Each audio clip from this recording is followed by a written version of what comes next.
Welcome to another episode, ladies. So, for those of you that watched our last episode, you'll kind of know where we're going here. And if you didn't, that's okay. Dori had put out a challenge, a leadership challenge. And that was to be willing to notice the moments of leadership that show up. And so, to dive into that a little bit, see where this goes, maybe let's begin with that challenge and how do they show up? What do they feel like, sound like? How did we internally respond? What was our mindset? Were they knee-jerk reactions? Were they something that came from an authentic place? Let's get into the juice of that and see where everybody landed with that challenge. Yeah. And just as a recap, the challenge was simply just to notice. Like you didn't have to act on it. Just notice what you wanted to do or when the opportunity rose, what did you find yourself wanting to do, say, not do or say, that kind of a thing. Um, for those who chose not to respond. It's okay. Just did you notice? Well, I'll just say that what did I do? I guess I was doing that with myself and some of the things that I needed to get done. Made a point to, work out like a schedule and things that I needed to get done for the next month. And then the like week zero, and so that I can prepare for week one, which week one is next week. So I'm still at the beginning of that, but I did make a point to say I'm going to do it. It has to get done, although it's things have had to get done for the past few months, and I don't always stick to it. But this time, yeah, I planned it out. I'm not much of a planner for myself, but so far so good. Well, yeah, so far so good. I have it laid out, especially for today. So I'm a leader for myself. Hmm. How's that feeling? Because you said it was different, like you're not normally a planner for yourself. I'm not a planner for myself because I just like, I know what I have to do. And I think sometimes it gives me a way out to say, oh, well, okay, I didn't do it. It's fine. So I'm not stressing myself out, but I will stress myself. Actually, last night I'm going, why do I feel, I was like, what's the word? Incomplete isn't the word. Failure isn't the word. Because I wanted to do some things yesterday and it just didn't work out. But I was like, I just didn't complete the things. And I knew it was way too much time-wise because I had like four things. I was like, what am I feeling? It's not failure. It's not, I don't know the word, but it was simply I didn't do the things that I set out to do for that day. And ultimately it's fine because I still have the week and I can just adjust. Um, and I was being a little superwoman in the mind, thinking, oh, I can do all of this. I can do it. It's fine. And I wasn't really being realistic with the time because one of those things took up so much time that it was unrealistic. I would have burned myself out in a single day trying to do everything. So felt good. It was okay. So I'm still good with it. I'll tell you about the next week how this week went. Yeah, I heard you mention Superwoman, and that is real. Yeah. Oh my gosh. I feel like sometimes when I put a lot on my plate, I can just feel the cape starting to unfurl. Right? And I feel rigid and I'm like, oh my gosh, I'm putting so much pressure on myself to get these things done Do in it this all. way. And I feel like there's a lot of rigidity in my Hmm. thinking and my mindset around that. And I'm doing this positive intelligence course, I guess. It's a coaching thing. And what it's doing is it's having you take these small moments just to feel your body or the quintessential get into your body things. And I'm like, oh, those are so easy. Oh my gosh. But I have been doing them and it has helped me so much to recognize where I'm putting pressure on myself to get things done and where it's okay to have flexibility in it. And it completely changes my mindset and my nervous system. Like it feels like when I reprioritize those things and feel the way I want to feel, it's like a pull motivation versus a push motivation. So I feel Yeah. less pressure in Yeah. that. I kind of look at it as it's just this slow, methodical nervous system reset because I'm not going, oh, let me just do this right now. And, in my head, I used to think, oh, I'm going to have this day and it's going to reset my nervous system and I'm going to be, not stressed and everything. But it doesn't really work out that way. Because to reset, especially your nervous system, it takes a little bit longer. You can feel great in that day, in that moment, but then the next day comes or, the next week and life happens and you'll fall back to what's normal and comfortable. Oh, let me get this done. That superwoman thing. And so I just see it as this slow reset so that I'm not stressing myself out because can't nobody stress me out more than me. Right? I don't let anybody else stress me out more than me. That's reserved solely for you. Oh, Yes. I isn't feel that you. the truth? Wow. Mhm. Really insightful. Um, I had a really, really interesting experience as I'm just sitting here listening, thinking about this question. Okay, so you both know I went on a trip this weekend. Jonathan and I went, and um, I went with the intention. There came a time where I needed to I went with the intention of doing a deep dive. Then there came the time to do the deep dive, and I went in with a very clear intention. And the intention was I wanted to find the strong woman within. Um, After all was said and done, I was like, I just kind of need to know where I'm at with all of that. And, you know, anyways, and just listening to my body, that was the intention that showed up. I was like, okay, I can do this. And it was fascinating to me that what showed up was my 10-year-old. And I Mm, was reminded of, I went down memory lane and I had a lot of memories show up. And I realized it was at that age that I had to grow up really, really fast, really, really, really fast. And I felt a lot of responsibility. Um, and I was just like, holy cow. And I felt this heaviness. There's a lot of grieving, a lot of mourning. But there was just this like understanding of this is when I had like this was the moment for me.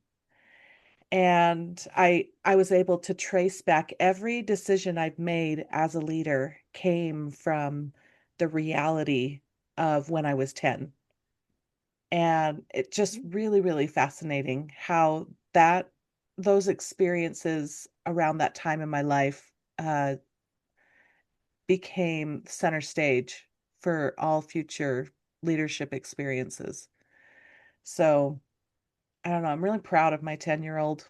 Really, really proud of her. But boy, she went through a lot of shit. You know, mm, that's really interesting. Isn't it interesting how sometimes when we go into a place where we're going to deep dive and we're looking for something, like you said, you wanted to find the strong woman. Is that true? The strong woman within. Yeah, and it's already there. Like it's already there, hmm right? It's just like the recognition and reminder of Oh, what yeah. is already there. I totally thought I was going to be like in my 30s, like that's when I was doing all the things and I just kind of had it all together. All cylinders were clicking, kind of a thing. And I was blown away when it was like one of the hardest, deepest, darkest moments of my life is what showed up. And I'm like, huh, I guess that, I mean, that tracks, you know, but it was just really interesting to me. So that I'm it was a curious. difficult moment that showed Yeah. up. Like that's when my leader started to kind of surface. So, I'm curious if you want to share any details around it. What, like you said, that this 10-year-old mhm. that moved, what am I trying to say? That kind of set the stage for your leadership style. Mm. Like, what did you discover about your leadership style that was Mm. cultivated then that's carried through? I think, last week we talked about how there is just this leader within, and um and there's moments where you have a sense of who you are, and when that sense of who you are meets the moment, you have the opportunity to show up, like to step up in that moment. And for me, it was I was I actually thought about this weekend because I'm like, I know this is going to come up in the podcast, like in the coming weeks. This will start coming up. And I'm like, how do I share this without well, how do I share this? That was really the question. How do I share this? Um, I would say um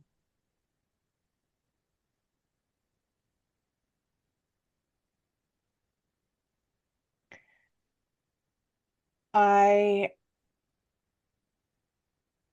there came a moment in my life, and I can feel all this emotion welling up within, so I'm like, oh yeah, this is real. I mean, like this is the spot. Um, there came a moment in my life when my mom was nowhere to be found. Emotionally, she had left the building. And I was there processing all of the stuff that was happening in my life by myself. Mhm. And in many cases, she had brought me to those spaces emotionally, mentally.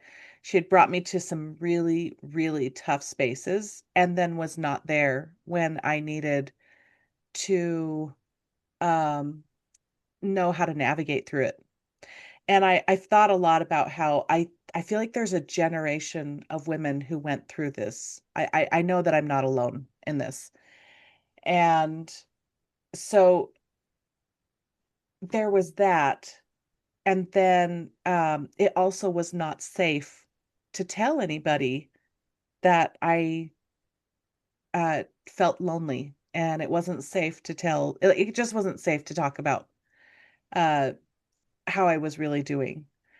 And so I had to go within and figure out how was I going to navigate through all of this. And I think it's interesting because when you think about a 10-year-old, I have 6 kids and my youngest is 17. So I've watched every one of them go through a 10-year-old phase.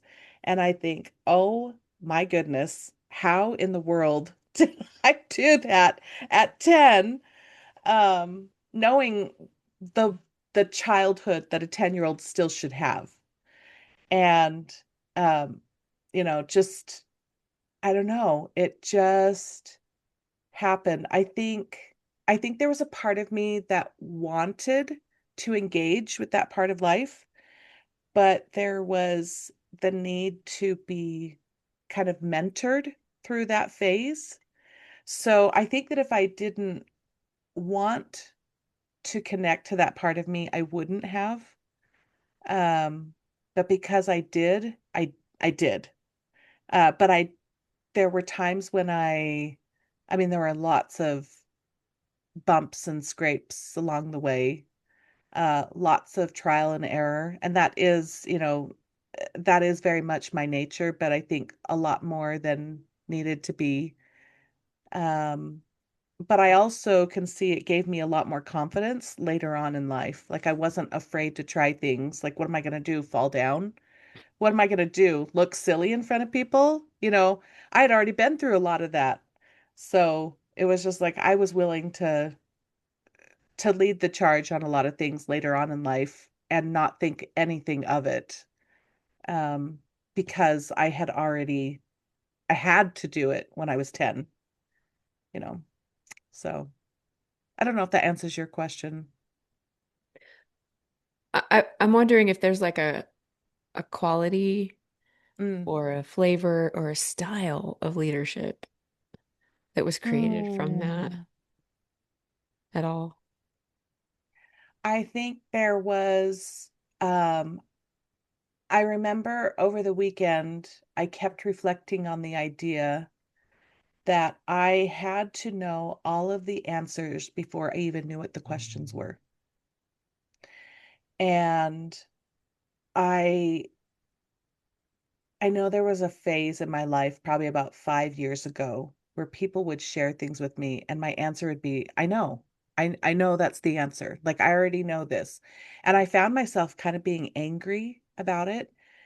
And um, and I couldn't put my finger on it because that seemed so like it didn't make sense to me, like why I was feeling uh instead of just like more accepting of, oh yeah, that makes sense. I was like, I know, can we just like move on? After this weekend, I was like, oh, my 10-year-old's angry that she had to know things before it was her time to know them. Like she's really I've discovered a lot of anger in her. So like this, when you say a style or an attribute, like there is a lot of courage there. Mhm. Um, and I'm working through right now, I'm like helping that part, like that, if you're familiar with IFS or anything along those lines, or inner child work, I'm working with my 10-year-old and just helping her realize like this this was way before your time. Like this should not have ever happened. That kind of a thing. And just giving her a soft place to land and mentoring her through all the things rather than leaving her alone. Um, but yeah, I would say there was a lot of courage and a lot of kind of defiance of like, well, I'm going to do this anyways because it has to get done, kind of a thing. And I can see that it can be done. But there was a little bit of immaturity in it because she didn't have life experience to help her understand what to do. So I can see that in my past. Like I can totally see that um theme. I can see that theme in my life. But as an adult now, I'm like, oh, yeah. So it kind of comes across sometimes as a know-it-all. It kind of comes across as impatient. And it's not very often. Well, I don't know. I don't see my blind spots, so other people might disagree, but I don't feel like it comes across very often. But it definitely comes across if I'm tired, if I haven't gotten enough sleep, if I'm hungry, if I've got stress going on in my life. That's when I've noticed it. And over the weekend, I was like, that's what's been going on. Okay. And it's very, very subtle because it happened when I was so young, that I've had a lot of time to work out, in my adulthood. Like, oh, um, I can learn to do that better, you know? So I don't know if that makes any sense, but I just want to ask a question. mhm. Well, I don't know if it's a question, but it seems like, well, I would say the way that you have in the recent past or however many years up until prior to this weekend, when you're in this leadership role, whether it being a mother at work or a wife, where you're giving instructions or helping anyone, can you now see if you were being very direct and matter of fact, like this is how it is. I'm telling you, you should get it right because I know this to be true. This is how you do it without taking too much of the other stuff into What consideration. what's the other stuff? Whatever it is that you're, you know, um, Like people skills? well, Is that what you mean? not necessarily people skills, but the other people, the environment. Like you were saying, you knew a lot of things without the qualifiers. Mhm. So, when you're looking at it like that, do you and this may not be true, but it's like, okay, well, as you're in that role now, prior to this weekend, can you see if you were telling people, well, this is how it's done? Because I know this is, and without saying it, you've thought it all through. You've thought of all possibilities and potentials, and you have all the answers, or so you think, but you're not taking in any other person's or situations, circumstances. That's an interesting question. I remember, let's see, how old would I have been? Um, Probably about 29. I was about 29. I had that attitude of I know what needs to be done, and I had like a linear view of what that looked like up until I was 29. I know what needs to be done. I know the direction we need to go in, and I was like the leader of the line, like like the line leader. And Hmm. I was just trudging forward in the forest. Follow me. This is where we're going, kind of a thing. Um, and I know I got put in that position a lot to be the leader, for reasons we've talked about before. People kind of they don't want to make decisions, and someone who is not afraid to make decisions, kind of whether they're good at it or not, sometimes they get put in charge. Hmm. And so that was me a lot of the time. Um, but there came a moment, I remember it was it was literally like uh um I was going through something really, really difficult, and I had this thought like I need to be able to separate from I need like my mind is so focused on the challenges of my life that I can't think about anything else. And I just remember thinking like how can I not put all my focus into what's difficult? How can I distract, like, do I need to distract my mind? Like, whatever it is, just give me something else to think about. And in a moment, like literally, I remember the day it happened. In a moment, I all of a sudden had this like cosmic view. I had the cosmic view of everything. And so instead of being the person at the front of the line, I was like standing above, looking at everything and just like, oh, wow, this view, like in my mind's eye, right? In my mind's eye, I'm like, this view is, there's a lot less tension in this space.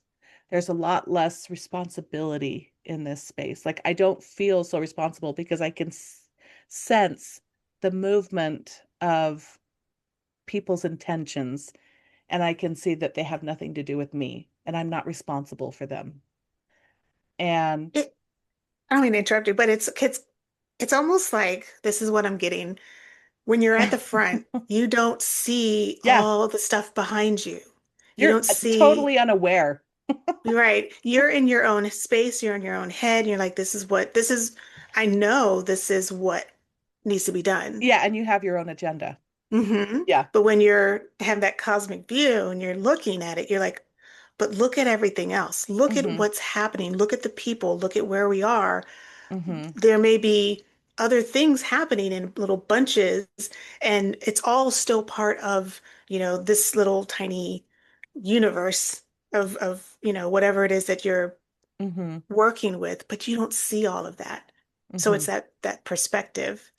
Yes. And that became this moment, like, and that perspective um became a tool for me. Like anytime I started feeling super deep into something, or I found myself getting too involved, too bossy, if you will. It was like, okay, step way back. Like, Mhm. this is not my business. This is not my stuff, you know? And so I started to learn that skill pro probably around 29, 30. Yeah. I remember because my fourth child, his name is Connor, he was 1 at the time when all of this was happening. And I was 29 in that. Oh my gosh, to even say that. I was 29 with 4 kids. Oh my gosh. I feel that.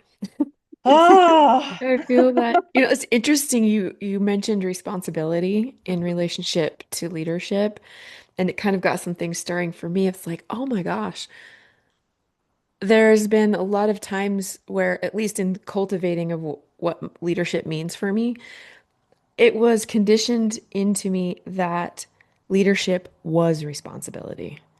Like, mm-hmm. you have to take this responsibility and you have to hold it and you have to manage it, not only for yourself, but for others. Yeah, Right. leadership is an obligation. Right. Yeah. Yeah. And like, then it feels really heavy. Mm-hmm. And I specifically recall this in instances with my siblings. I'm the oldest, and that my siblings are 7, 8, and 15 years younger than myself. Mm. And there was a lot of caretaking, a lot of responsibility, and it was promoted as leadership. And what's interesting about that is that, okay, here you are in this leadership role, which is actually a responsibility. And I feel like there was a sense of it was only given to me when someone else didn't want it. And so Right. then in the event of someone wanting to take it back, it was just like ripped away from me. Like, okay, well I used you for what you're good for, and now, right? And like carrying that forward into my adult thinking about leadership, like I can feel in my body when someone just wants me to be a gopher, or someone wants to just Oh yeah. lay a bunch of responsibility on me, or if someone is actually inviting me into my flavor of leadership role. Like if they're really, Mm-hmm.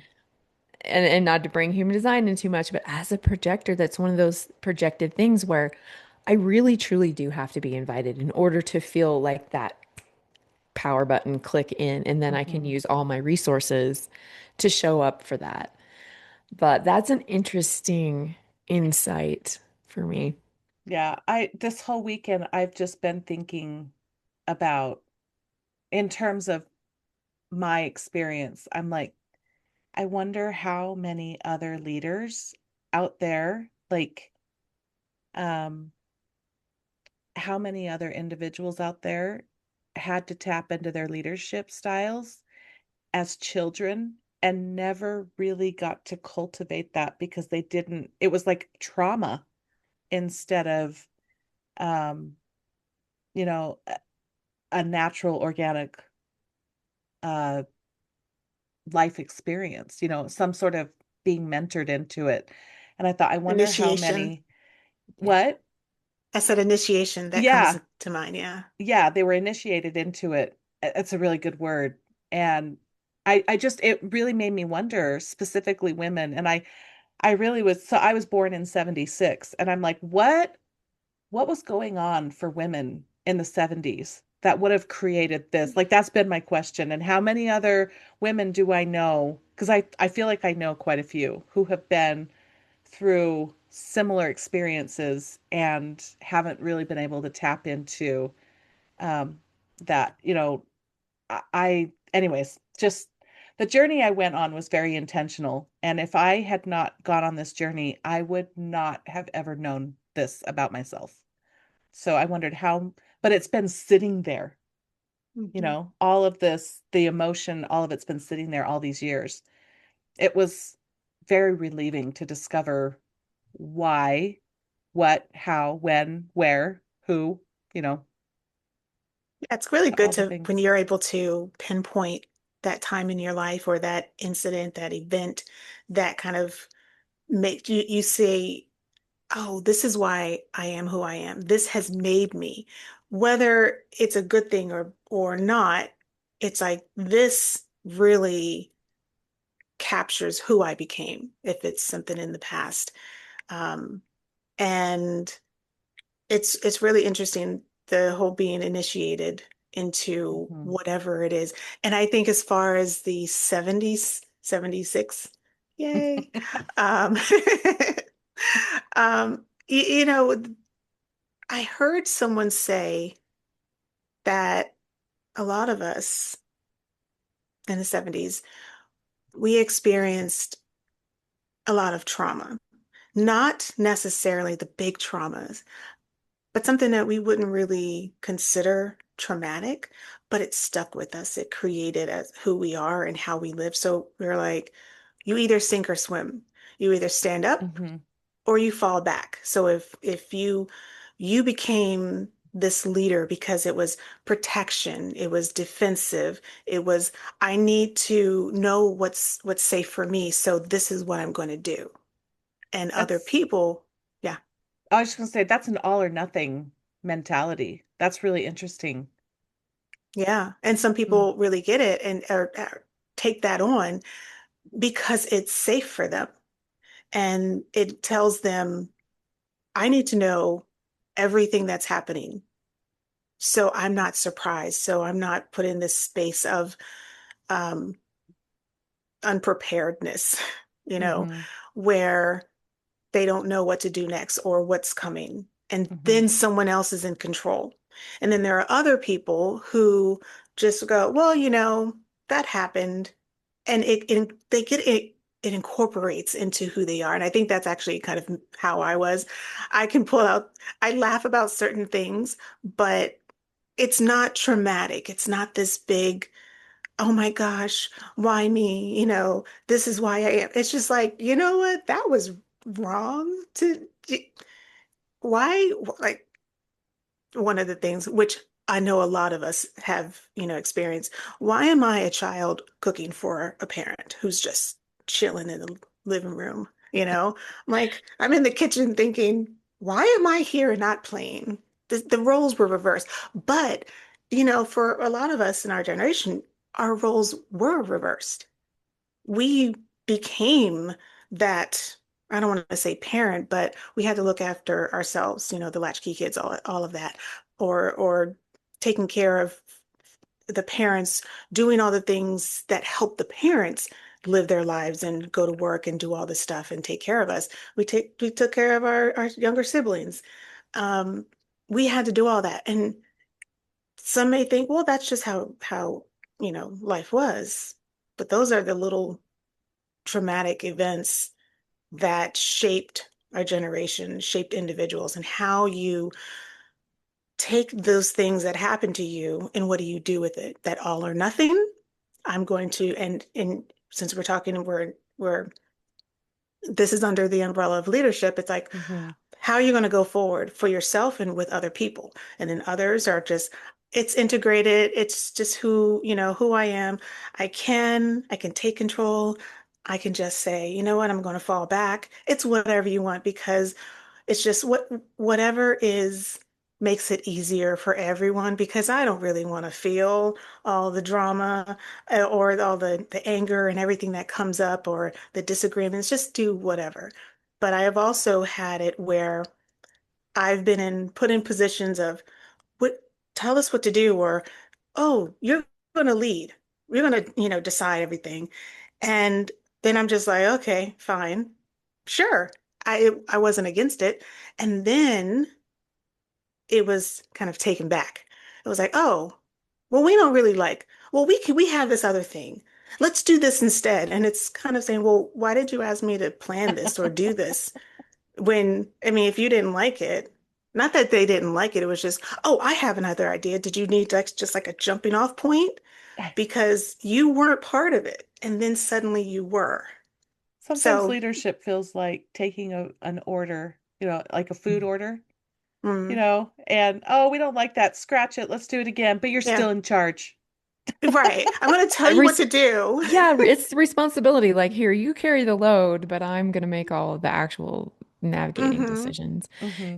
It's I've noticed that so much within our age group, especially women, coming to this place where it's almost a little bit of a it can be a reinitiation, but I think that there's Mm, this discovery process of, and not even necessarily digging down into the roots because you can get stuck there, but noticing what is present for you in that and if it's useful to you or if it's not useful to you anymore, and how is it that you actually want to show up now? Like Yeah.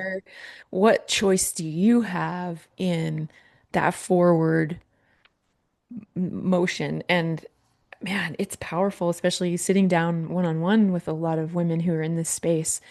How how much, and I'm going to use the word power, how much power and autonomy and sovereignty is left on the table when we just go with the norm that has been occurring, hmm right? And it often feels like there's this stirring inside, like a voice that's saying, "Hey, I'm in here and I am going to be heard." And it's such a fascinating thing when it's like you can watch it rise up and spill hmm over. And I'm just getting chills. I just think it's one of the Yeah, most beautiful things to watch someone come into that power and really connect to what leadership reimagined for them is. I so agree with that. As you're talking, this might go, this might circle back to one of your questions, but I spent a lot of time, um, I've just, this discovery kind of blew me away. This is not, I wasn't expecting this at all. And I I was just like, why 10? Why that experience? Why all of that? Of all the things, I'm 49 and I'm like, of all the life experiences, why was that the strong woman within? That, like, why did my mind take me there? And I think there was this moment where, like, I can feel it within me, where there was a moment where I could have just allowed it to be and just been an observer of my life, and just, this is just how life is and I'm just going to have to deal with this. Or I could do my very best to claim my life, as best as a 10-year-old can. And that was the choice that I made. From there on out, I was going to claim my experiences. I was going to claim my life. And as a 10-year-old, because of the the lack of experience I had, I really did have to know the answers before I even knew the questions. Um, but it's just that kind of set the tone for a lot of, um, the way that I stepped into. I think I had a personality that was going to do that, but because I did it, it became the action that I took. And I find myself, I would guess that as I continue, um, sitting with this and processing all the things that are coming up, I can think of right off the bat, like, key moments, key defining moments in my adolescence that I'll probably meet, like, the strong woman within at those milestones as well, but it began with my 10-year-old. So just super, super interesting. Something's coming up. My mom always would say to me, Danny, you are not a human doing, you are a human being. And I would get so irritated with that. And as I mature, I'm like, yeah, yeah, I that beingness feels really important to sit with. And I'm finding that my leadership style kind of came from I hate to use the word traumatic, but a big event, and it cascaded over time, and the things that were working, I just kind of solidified, even though sometimes they quit working. I'm like, no, this is how it is. This is how it has to be. I have to barrel through. But what I'm starting to discover about myself is that leaders, that's my conditioned leadership. And leaders just go first, right? Maybe they don't know it all. Maybe they don't get it perfect, but leaders do go first. And part of that for me is leaning into uncertainty and bringing with me what my contribution is. Like making a contribution feels really important to me. And I'm just like, I'm looking back at the person, even being a mother, like running a household with a bunch of kids, Dory's, is like craziness. And there's sometimes you have to step into kind of that authoritative space. Like, guess what? We are all getting our shoes on and we are all getting in the car because we have to be there by 9 o'clock. Like, it's non-negotiable. You know what I mean? Grab your brother, And you're whatever, going to be happy about and it. you're gonna smile. Don't talk back, kind of thing. Yeah. But I think where I was going with that was Yeah. it's interesting to discover how what used to work kind of falls away when I lean into the uncertainty and just just step up. Hmm. Just step up. Yeah. I want to, because trauma, the word trauma has come up a couple times. I want to just go over, there's 6 types of trauma. I just feel like Love this is maybe a good time to kind of bring that in. I wasn't planning on it, but it's coming up, so let's talk about it. So there's 6 types of trauma, and there's acute trauma. That is your single incident type of trauma. Um, it could be a car accident, a work, something that happened at work, your house burnt down. Okay. There's chronic trauma, so it's repeated and prolonged. There's complex trauma, which is exposure to a um, to varied experiences that are also traumatic. So there's like trauma from different angles, and you're taking it all in. And they're often invasive and interpersonal. Um, there's historical, collective, and intergenerational trauma, and this can affect communities or groups of people in a physical, emotional, and a psychological way that are passed down for generations. And there is vicarious or secondary trauma, which is where someone is sharing their trauma and you are getting traumatized listening to their story. And and then the last one is little trauma, which is where it's not really anything super significant, but there is distress. There's like this consistent emotional and cognitive distress. And over time, if that goes unaddressed, then it can create trauma. So, as we're talking, I think we all have, and this is all just, by the way, this is from the Substance Abuse and Mental Health Administration, is where I'm getting this information. But I just think it's important as we're talking about this, like it's not like trauma as being this trendy thing, like, oh, Mhm. I had trauma. It's like, no, trauma actually it's defined.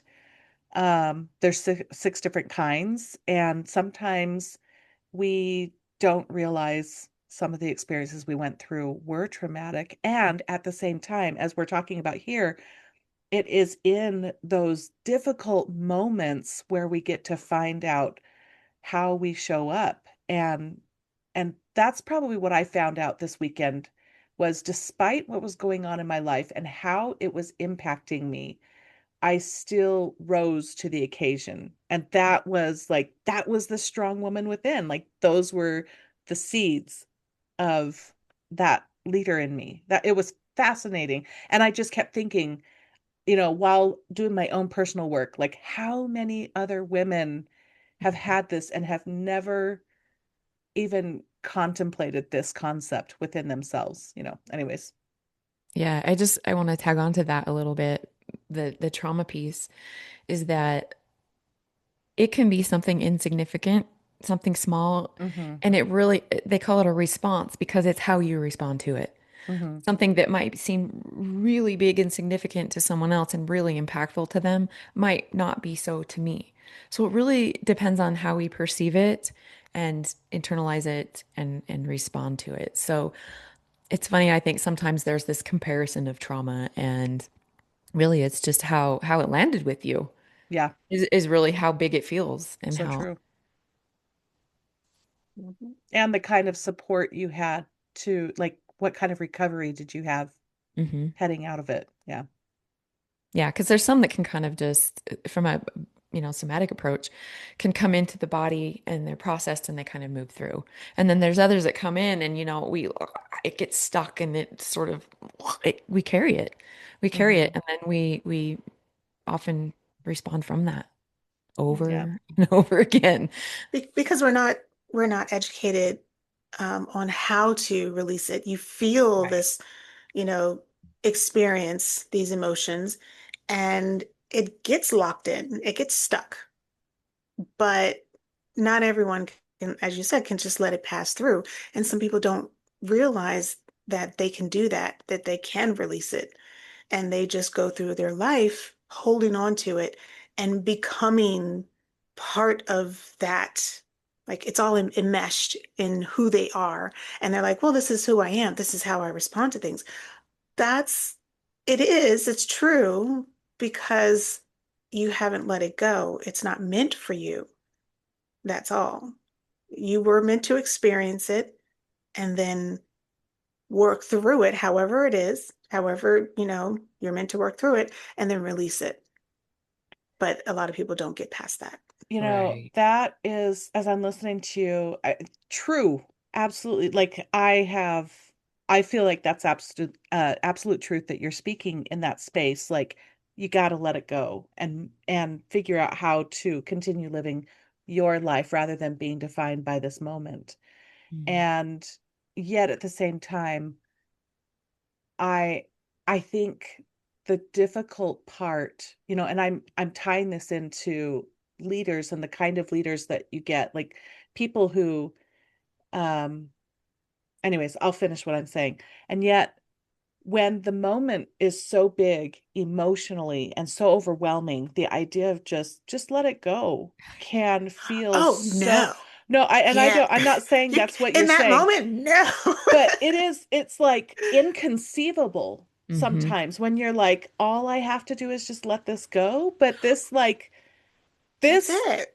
this like took me through some really rough rapids, and I went down off a waterfall and, and all I have to do is just like walk away from it. Like, what? Like that can Yeah. be so, uh, I don't know the word I'm looking for, but just, it can be challenging to trust that. Challenging, confusing. Yeah. It makes you angry to think, oh, you're just minimizing it. But the thing Hmm. is, if you're going through it, and this is my opinion, if you're going through it, you may hold on to it because it's getting you through things, and you can take it on for 10 years because you needed Hmm. that protection, you Hmm. needed that trauma, you needed that experience, those emotions to help you through it. But when you start relying on it, Hmm. and you're unable to move forward like you say you want to, it's kind of like, all right, so maybe that's the shadow work. Like, okay, what is it that's keeping you from progressing? Because maybe you don't need it anymore. And that's when it's like, okay, if you can identify it, if you can name the thing, name the age, name the experience, that's definitely helpful. But if you can't name it, then, that's something else to say, okay, well, how do you work through that so you can let some of it go? And it can take time, Hmm. but you have to do some of that work in order to move forward. Otherwise, you're going to constantly be stuck. Say, oh, I'm going to do this, and then it doesn't work. Oh, I'm going to do this, and then you stop. Oh, I'm going to do this, and then something else changes your mind. And oh, I'm going to do this, and it's like, okay, you've started over like 15 times. What's the common thread there? Hmm. Well, it's interesting too, the let it go thing. It can feel like, wait, I'm not done with this. Like it's not processed. And Hmm. honestly, what I've noticed in the work that I do, it is so important to actually feel the thing. Because once you feel the thing, you see the thing, you name the thing, it diminishes. Like it's like Hmm. shining a light under the bed to see what's really there. Like it has to be felt often from a Hmm. physiological standpoint. And I think as humans, we avoid that. It's uncomfortable. It's like we don't want to get into that deep, dark hole. And honestly, it's like sometimes it's like standing at the edge and you're like, oh my God, I'm gonna jump into the Grand Canyon. This is Jump, all the things. jump, jump, And jump. then you take the step and it's a curb. I know. Like, and then what a refreshing, what a relief kind of a thing. But I think more often than not, it is so much more like a curb than the Grand Canyon if we just lean into it and acknowledge its presence there because it's a messenger. hmm Yeah, it's Yeah. definitely something that you needed to experience and work through in this lifetime. I mean, there's so many different Whether variations you of, needed to, you got to, yeah, right? Yeah. right. There's so many things and, to everyone may have their level of intensity with it, but it's we experience these things to learn from it, whatever it is. And it's not to make light of it because some are some really bad things. And I don't really believe that in the moment you're telling someone, oh, well, just let it go, get over it, Right. it's never in the moment because there's processing and you wouldn't want someone to tell you that because everything that they will say to you, you would say to someone else. You don't know Yeah. me, this and that, and this is my experience. But Oh, it's and just kind of how it is, right? it's so much easier to trust those concepts when you've been through it. And yet there is no way there's no way that you can gift someone their experience. Like, No. let me tell you all the things you're going to go through before you go through them. Because it's like, I have no idea how this is going to land with you. I have no idea the kind of conditioning you've had and how it, Mhm. how, like the meaning that you've put on life because of it, going back to leadership, just thinking about, like, as we're talking, I am, I'm just thinking about the kind of conditioning that this can put on your leadership style, Mm. and the and we've been talking about it, but just how this can set the tone for how you interpret opportunities, whether you want to embrace them or not. One of the things that I realized, a big aha, was I came to understand, oh my goodness, my 10-year-old, wherever I have not processed that stuff, I could see why I get paralyzed in certain things. Like certain things that I really want to move forward on, and I couldn't figure out why I couldn't. I was like, it was all sitting with my 10-year-old. Mm. Mhm. And to Yeah. so go to your point, Danny, to like help her process that and really even see it. And it's going to be this is going to be a process. I am not done, but I now know I've been able to identify it, and now I can hold compassion for some of the stuff that happens. And not only that, but I have empathy for others. I'm like looking at people's lives through a totally different lens. Like, huh, I wonder what they went through as children that impacted the decision they're making today. Like, I've thought that before, but just in a completely different light. Why does this decision doesn't make sense, and I don't have enough information about this individual to understand why they're making the decisions they're making. But I'm going to guess it has something to do with their, um, I would call it, for me this weekend was finding my trauma of origin that everything else got compounded on. So, anyways, that was my conditioning. And I really just have been thinking about how in the world have other people been affected by this? This is just it's been fascinating to think about. Well, and in my opinion, it takes a strong woman to do that because Mm, to go backward in time, you can really get caught in the weeds and there can be a lot of confusion and a lot of things to deal with and not everybody is capable of that process. hmm And especially like I know with coaching, it's very present based. It's very forward moving. hmm That's not my lane. That's therapy back there. And I think that bringing it present as you're kind of making those connections between then and now. I think like being bringing it present, I think really gives us a lot of I keep saying it, power, a lot of choice. of like, okay, this is what I've recognized. This is how it's impacting me now. And what is my choice moving forward? I Yeah, think is really, really good stuff. and to Kim's point, in order to stay in the present, you gotta let stuff God, go. Yeah. how's that? Let it go, let it go. I've never seen that show, but my little grandbabies have seen I that. And haven't either. oh, it's so good. Oh, I movie just party. wanted to promote this.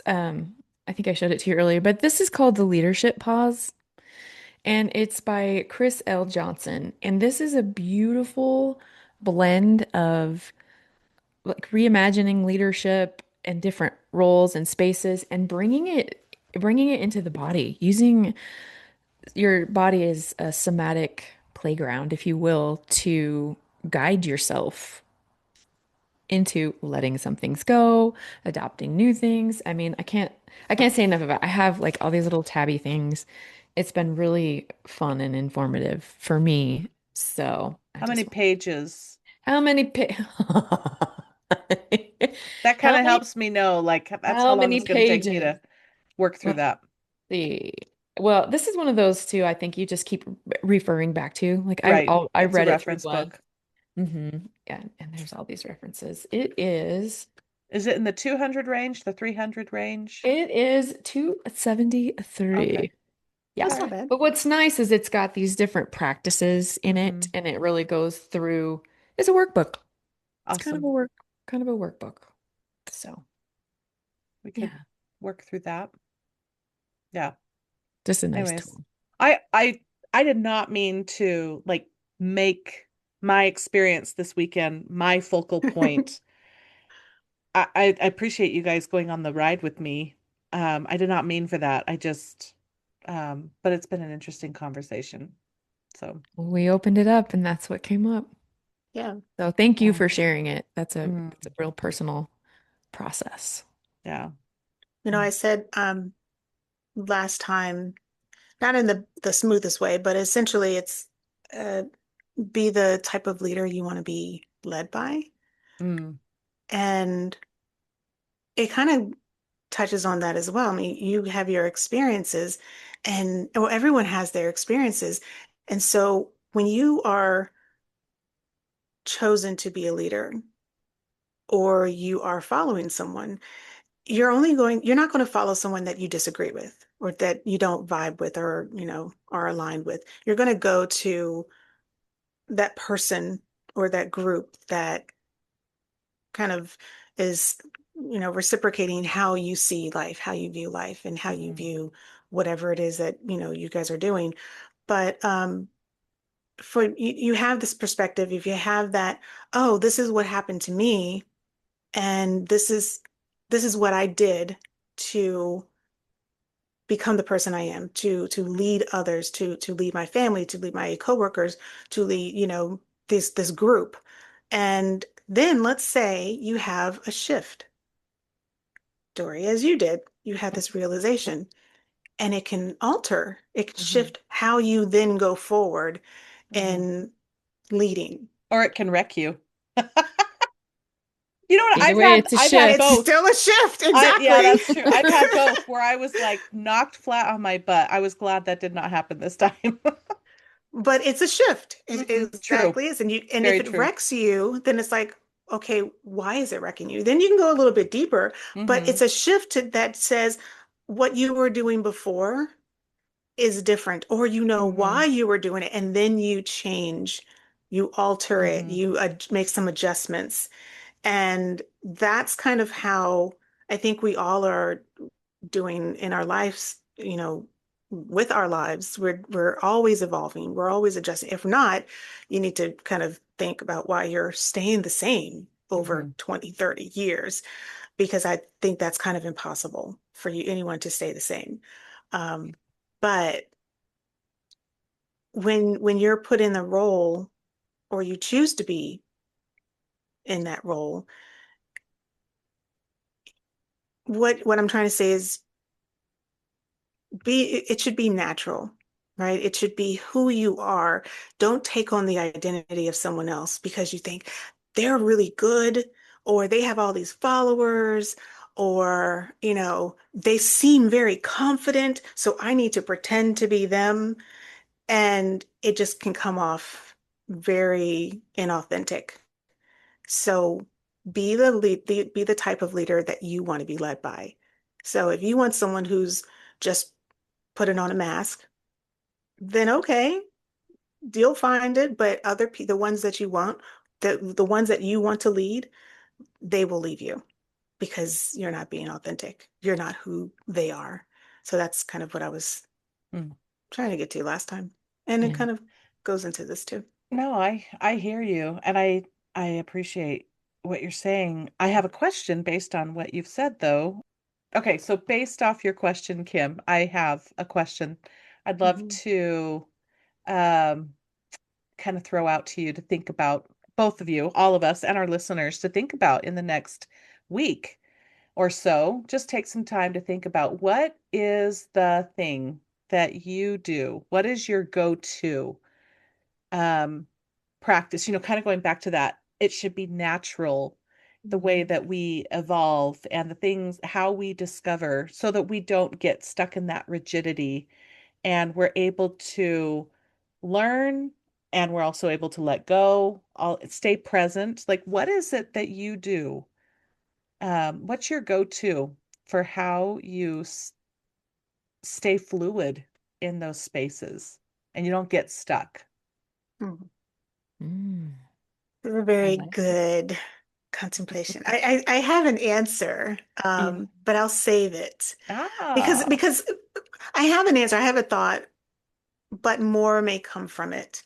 Mm, I have an immediate response. I'll say that, a very intuitive response, uh, and so I'll let it marinate. okay, awesome. Unless you want me to get a little peek now, but I can let it marinate. I love the suspense and mystery. I do have one thought that I wanted to add what Kim was saying, though, in terms of be the leader that you want to be led by. I've I find that in order to be able to identify with the leader that I want to be led by, I it kind of going back to what she's saying, which is I have to be that kind of leader. I need to develop that within myself so that I can identify with that those qualities, those attributes, Mhm. those values, the principles, uh, the even just the like the level of courage. I need to develop that within myself so that I can identify it in another. Mm. So Mhm. I think that's really important to, well, I don't mean to say that like what I think is really important. I don't mean that. I just mean I think it's important to develop, it's just as important to develop those things within yourself so that you can identify with a leader as it is to develop those things within yourself to lead. Yeah, you have to know Hmm. it. You have to be familiar with it. Hmm. Because as you're learning, you may go, okay, this is what I like. This is, I'm learning me.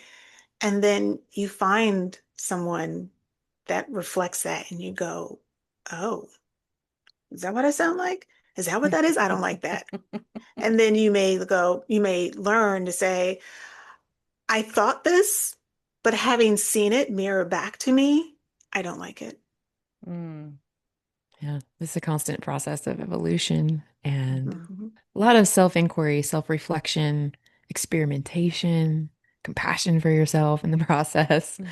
Like it's all like I feel like it's so funny when you were talking about the shift. I'm like, the gift is in the shift, and it Mm, really is. Just to, tweak that perspective slightly can really open up a whole new perspective. So we've talked about a lot today. It's really yeah, juicy. I love where we're going with this. And Dory's put on the table something for us to all contemplate. And hopefully we'll all get into that next time. Yes. fantabulous. Okay. All right. Awesome. All right. Love spending time with you all. Have a lovely day.